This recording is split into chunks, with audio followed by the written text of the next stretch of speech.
Hoje vou mostrar 3 ferramentas da Amazon que você pode comprar por um preço acessível. Mas não só isso, mesmo sendo um bom custo-benefício, se você achar que elas são caras demais, eu vou te mostrar uma opção muito mais barata. Vamos direto à ferramenta número 1. Todo marceneiro precisa de 2 dispositivos de segurança, independentemente do trabalho na oficina. Um é um esquadro em que você pode confiar para ser exatamente 90 graus, e o outro é uma borda de referência que você pode garantir que está plana e reta. Não importa o tipo de esquadro, basta ter um. Para verificar se o que você está construindo está realmente em esquadro, para conferir se suas ferramentas estão ajustadas corretamente e para garantir que seus cortes estejam em esquadro, mas o esquadro não é a ferramenta número 1. Estou aqui para falar sobre a régua reta, e assim como o esquadro, você precisa da régua reta para ajudar a ajustar suas ferramentas. Confira se as bases e superfícies das mesas estão planas. Veja rápido se seu plane manual, novo ou antigo, precisa de nivelamento. Elas têm tantas utilidades, mas o que eu mais uso mesmo é para verificar se os cortes que eu faço ou as tábuas que eu desengrosso estão realmente retos e esquadrejados. Basta ter algo à mão para colocar contra o que estiver testando. Para facilitar, ilumine por trás e veja se há vãos. Muito simples. Mas o que você realmente pode usar para isso? Por anos, eu usei essa régua, acho que é assim que se chama, e nunca soube se ela é realmente reta e plana. Também já usei isso aqui, não sei se isso é plano. Geralmente uso a borda da minha plana mais longa, sem saber se ela está realmente plana. Por anos, sinceramente presumi que todas elas eram planas, mas se não forem, então tudo o que eu testar também não será, e isso é um problema. Então comprei 2 coisas que vou mostrar para vocês como ferramenta. Uma é essa régua de precisão, cara de técnico por 48 libras esterlinas, e a outra é uma régua de precisão barata, de maquinista, por 35 libras esterlinas. Vamos dar uma olhada nelas e ver as diferenças. Mas primeiro, algumas semelhanças. Ambas têm 610 milímetros de comprimento e são robustas o suficiente para ficarem em pé sozinhas. A régua mais cara pesa cerca do dobro porque é feita de aço carbono, enquanto a mais barata é feita de alumínio. Assim, concluímos que a mais barata marca e amassa facilmente com qualquer faca. Se você for usá-la como guia de corte, a mais cara é simples, sem frescura. Na verdade, o terceiro recurso de que eles falaram foi o furo para pendurá-la, sendo os outros 2 a qualidade do metal e da borracha. Para proteger a borda, já vamos falar sobre a borda em um segundo. A mais barata tem medições tanto em métrico quanto em imperial, mas se podemos confiar nelas, vamos ter que ver isso em um segundo. Pois, sinceramente, elas não foram gravadas a laser, só foram coladas como uma fita. O alumínio tem um formato muito agradável e tátil devido aos seus contornos, o que o torna muito fácil de segurar. Como disse antes, a capa protetora do modelo mais caro, sem enfeites, indica uma diferença marcante. Isso explica bem os 50 a mais no preço. Veja, o mais caro tem uma borda usinada, enquanto o de alumínio mais barato não tem. Mas ambos são retos, ou tão retos quanto um ao outro? Acho que precisamos testar isso. Acabei de pegar as 2 bordas retas de cada peça e coloquei uma sobre a outra. Estou iluminando por trás ao gravar em vídeo e reduzi bastante as luzes na frente, então o resultado não se perde. Isso pode parecer um teste bem simples, mas dá para ver que um pouco de luz passa por baixo da borracha. Mas nada, absolutamente nada passa entre as 2 bordas retas. Pode-se questionar a precisão desse teste, pois ele compara 2 opções. E se ambas estiverem erradas? Mas elas teriam que realmente estar erradas nos mesmos lugares, se compensando para preencher o espaço deixado pela outra? Não acho que seja esse o caso. Isso é impressionante. E se a gente inverter e tentar diferente, se elas se compensavam, agora não podem mais. Coloquei a luz encostada atrás, assim se algo passasse, apareceria. Isso aconteceria. Agora, considere que escolhi essas 2 réguas retas, porque as outras opções custavam pelo menos 100 libras esterlinas. E eu sei que você pode querer pegar algo mais longo. Se quiser saber se uma régua reta será útil, essas são um ótimo ponto de partida. Se não precisar da mais longa, esta é mais confortável para trabalhos menores. Talvez acabe pegando uma longa e uma pequena. Uma oficina é um lugar muito mais agradável quando você tem um esquadro em que pode confiar e uma régua reta em que pode confiar. Mas eu prometi para você uma opção ainda mais barata. Então aqui está. Este é um trilho em T simples e bem mais barato do que comprar qualquer um destes. Mas ele é tão reto? Sim, é. Se não quiser gastar tanto, comece com algo assim e veja se vale a pena. Se for útil, depois pode fazer um upgrade. Alguém mais está curioso para saber se o que eu estava usando antes era realmente reto? E é. Isso me leva a um ponto interessante. Não espere que ferramentas mais brutas como essa, mais voltadas para a construção, estejam absolutamente ajustadas. Você viu ali provavelmente um vão de 1 milímetro por onde a luz estava passando. Se você está trabalhando em um canteiro de obras ou fazendo o que eu uso isso para fazer, que é usar com uma serra circular, 1 milímetro está ótimo. E se você perceber que está usando uma régua, verifique se não tem cola nela. Eu não acredito nem por um segundo que isso vai ficar reto, porque esse formão em particular foi soldado de volta. No entanto, é meu favorito. Haha, completamente acabado. Ah, não exatamente. Você tem que acreditar em mim nisso. Ou seja, não tem mais do que 1 milímetro de espaço. Isso é realmente impressionante para o soldador. E finalmente, o meu preferido, só um pouquinho, bem pouquinho mesmo, passando. Vou deixar minha opinião com vocês agora. Se você está cortando madeira e testando dentro de certos parâmetros e tem algo assim, isso também está ok. Porque a madeira se move. Madeira não é uma ciência exata. Eu ficaria satisfeito, mas ter um desses por perto para ajustar suas ferramentas garante o melhor corte sempre. Agora vamos dar uma olhada na ferramenta 2. Cortar círculos pode ser complicado, especialmente se você não tem um controle numérico computadorizado ou um cortador a laser. Você pode criar um gabarito para serra de fita ou, em emergência, para serra de bancada. Essas ferramentas custam mais de 300 libras, mas a que vou mostrar hoje custa cerca de 15 libras. Mas aqui vai uma ressalva. Acho que você vai precisar de uma tupia laminadora, mas mesmo considerando o custo de uma tupia laminadora, ainda sai mais barato do que comprar uma serra de bancada, serra de fita, controle numérico computadorizado ou uma cortadora a laser. Está vendo isso? É um gabarito de círculo para tupia. Embora seja útil, vou mostrar algo no final, que vai fazer o mesmo trabalho. É praticamente de graça e a gente ainda vai dar umas risadas no caminho. Porque isso está sendo anunciado como uma ferramenta 4 em 1. E eu realmente só consigo ver 2 usos, talvez 3. Então é assim que isso funciona. Você recebe uma peça longa, uma peça transversal e depois a placa base.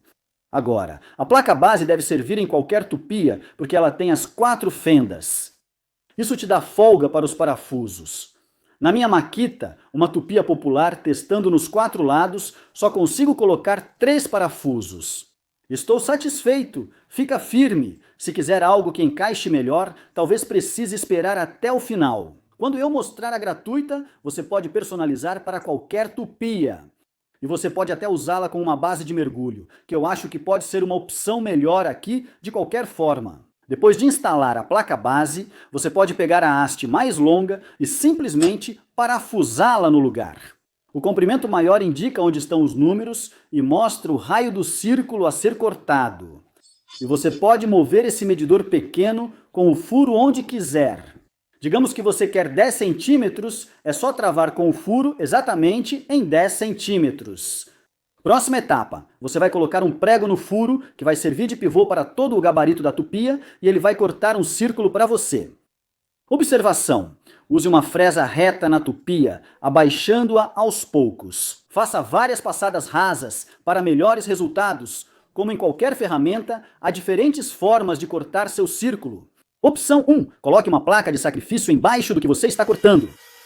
Realize passadas rasas até que a última atravesse todo o fundo. Opção 2. Corte até cerca de 75% da profundidade desejada do círculo. Em seguida, use a serra tico-tico para cortar no sulco feito pela tupia e remover o círculo. Em seguida, leve a peça à mesa de tupia ou use a tupia manual, seja para trabalhar por dentro ou por fora. Com a fresa de corte reto, finalize o trabalho. Mas o gabarito vai além, pois é chamado de gabarito 4 em 1. Quero testar o que realmente querem dizer. Eles definem o trabalho número 1 como cortador de círculos e o número 2 como suporte cruzado. E eu acho que esse também é um trabalho legítimo. Você prende a peça transversal usando o encaixe e os sulcos na peça transversal para mantê-la no lugar. Deslizando o encaixe na peça transversal e depois fixando-o pelos sulcos da peça transversal, você garante um bom travamento. A ideia é, para fazer um sulco paralelo à borda da tábua, segure a peça transversal contra ela, ligue a tupia e faça o sulco. Vou te contar o que acho sobre isso em um segundo. Mas antes, vamos rir dos trabalhos 3 e 4. O trabalho 3 é... Dizem que esse gabarito serve para medir ângulos retos. Então, em teoria, eles querem que você remova esta seção e, na prática, você tenha um esquadro. Estou cético, mas o trabalho 4 é o mais risível. Isso se chama posicionar e perfurar, o que imagino significar usar as medidas para mover o medidor até onde colocaria o prego, girando a máquina. Depois de estar no lugar certo, você pode usá-lo para perfurar. Não sei como. Isso é melhor do que usar a régua e um punção, especialmente porque as medidas aqui são até a tupia, não até o final da régua. Então eu nem vou testar. Trabalho 4. Trabalho 4 é bobo. Você não precisa adicionar um quarto trabalho nisso. Esse é um gabarito 3 em 1, então vamos testar o trabalho 3. Ainda estou um pouco cético e vou te mostrar o motivo. Essa peça transversal, como disse, tem batentes positivos dos sulcos e fica travada ao pressionar de ambos os lados. Você consegue um pequeno movimento, dá para ouvir esse clique enquanto ela vai de um batente positivo para o outro. Vou travar de um lado e depois faremos um teste. Depois vou pegar uma borda que eu sei que está em esquadro e vou te dizer, de um lado está absolutamente em esquadro. Mas se eu girar aquele milímetro extra e apertar de novo, bem, você pode ver que agora tem uma folga na parte de baixo. O trabalho 3 não é realmente um trabalho para ele. Já o trabalho 2, o guia de canaletas, eu gosto. Meu único problema é aqui. Eu prefiro ter mais borda de referência, pois é preciso manter a peça transversal sempre encostada na lateral da tábua. Por 15 libras dou o segundo lugar para ele. Dá para ver que pensaram nisso, porque as bordas do guia que corre na madeira foram arredondadas. Isso significa que é menos provável que o canto da frente entre na lateral e gire a peça para longe. Arruinando seu trabalho, não odeio isso. E como comentário, só para esse trabalho, a folga na peça transversal. Se estiver bem apertado, não acho que vai te causar problema. Confiar nisso pode ser um problema, pois o guia numérico não é confiável ou preciso. Porque isso é tecnicamente medido até o centro da tupia e da fresa que você está usando na minha tupia. Assim, o pino não fica centralizado e se usar um pino cônico de centralização, os parafusos não vão encaixar. Mas mesmo que você conseguisse, as marcações só são tão precisas quanto a fresa da tupia que eles usaram para medir originalmente. Se usar uma fresa de 1/4 ou uma 5,08 centímetros, o resultado será diferente cada vez. Não informam qual fresa foi usada para medir. Por isso, eu não confiaria nesses dados e faria minhas próprias medições. Assim, você não vai ter problemas no futuro com as coisas ficando um pouco fora do lugar. Então, no geral, se você está com o orçamento apertado. Acho que essa ferramenta é muito útil para guardar e usar quando precisar cortar círculos. Tupias de acabamento decentes custam 40,22,7 kg e combinam muito bem com ela. Mas, e se você quiser fazer um círculo e não quiser deixar nenhuma marca? Bem, também existe uma solução para isso. Pegue uma madeira fina, cole com fita dupla face, posicione o guia por cima e coloque o pino só até a profundidade dessa madeira. A única coisa que você realmente precisa garantir é que você cole um pedaço de madeira embaixo da placa, que tem as mesmas dimensões do pedaço que você colocou no centro do círculo. Dessa forma, tudo fica nivelado e você não tem aquela leve inclinação quando está movendo a tupia. Assim, é possível ter um círculo sem furo no meio. E a alternativa gratuita? Você só precisa de um compensado de 5 milímetros, cortado no tamanho certo e marcar os furos usando a base da tupia.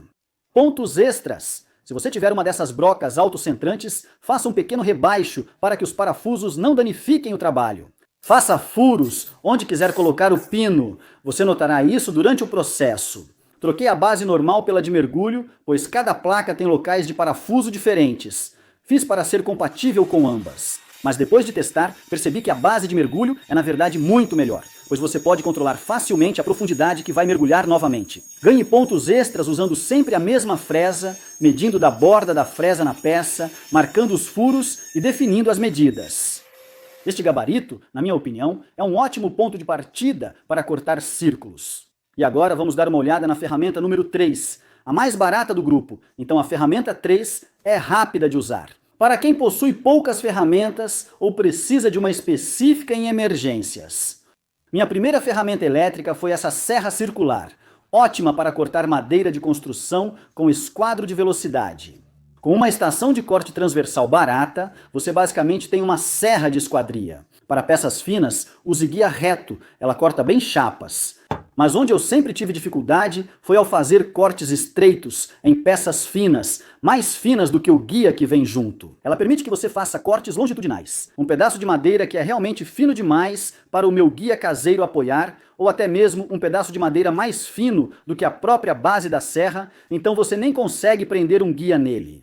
Não é tanto um problema para chapas, mas sim para vigas 2x4, onde essa ferramenta barata se destaca. Mas isso vem com um aviso que explicarei em breve. Veja como funciona. Ele é fixado na base inferior da serra circular, com alavanca atrás e parafuso na frente. Você nivela para garantir que está paralelo à lâmina da serra e aí é só começar. Agora você pode cortar madeira com sua serra circular na largura que quiser. Eu usaria isso em chapas de madeira porque é mais rápido e possivelmente mais fácil que mover um guia. É realmente simples assim, e custa apenas 12 libras esterlinas como todas as ferramentas. Deixarei um link na descrição para você conferir. Aviso, há uma opção mais barata disponível.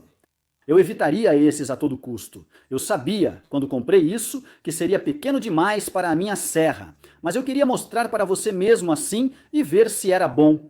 O problema desse é que ele trava mesmo. Basta girar o parafuso atrás para mover a placa até fixá-la na serra. No entanto, enquanto o outro guia realmente pode levantar um pouco na parte de trás para acomodar o tamanho da sua base. Este aqui tem duas alturas fixas, então vai ser muito difícil deixá-lo bem apertado, mas esse não é o maior problema. O problema maior é ao querer afrouxá-lo. Você desparafusa, e embora diga que a placa deveria se mover junto, isso não acontece por causa da rosca do parafuso. Só ele se solta. Então, para tirar isso da sua serra, você tem que desparafusar completamente isso do parafuso por dentro e depois empurrar isso para trás manualmente. Então, evite esse aqui. Gaste um pouco mais nesse aqui. Ou faça o que vou te mostrar agora e faça de graça. Para fazer isso de graça, basta um trilho em T, alguns acessórios e madeira de sucata. Basta usar fita dupla face e um batente reto, conforme o grau de sofisticação desejado. Garanta que o que for usar, seja gabarito, batente com fita ou outro, funcione. Garanta que a base da sua serra esteja bem firme antes de cortar com esses gabaritos. É preciso ajustar bem para garantir que está na posição correta e paralelo à lâmina. Mas esse não é o tipo de ferramenta que você vai usar todo dia. Esse é o tipo de ferramenta que há um trabalho que te incomoda e você não consegue fazer de outra forma.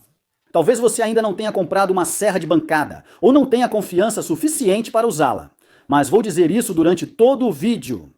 Se comprar ou fizer seus próprios gabaritos e ferramentas, tenha o máximo cuidado possível, especialmente com suas ferramentas. Elas não passaram pelos rigorosos padrões de segurança que a maioria das empresas segue, e também muitas das ferramentas que você vai comprar. Na Amazon isso talvez nunca tenha acontecido. Se não parecer certo, não faça. Então foram 3 ferramentas da Amazon, e como sempre tem links na descrição se você quiser conferir por conta própria. Postei um conteúdo extra deste vídeo no Patreon, com todo o bate-papo dos bastidores e informações do próximo vídeo. Agradeço de coração a todos que já estão por lá. Se você passar ou clicar em um vídeo, nos vemos lá. Obrigado por assistir.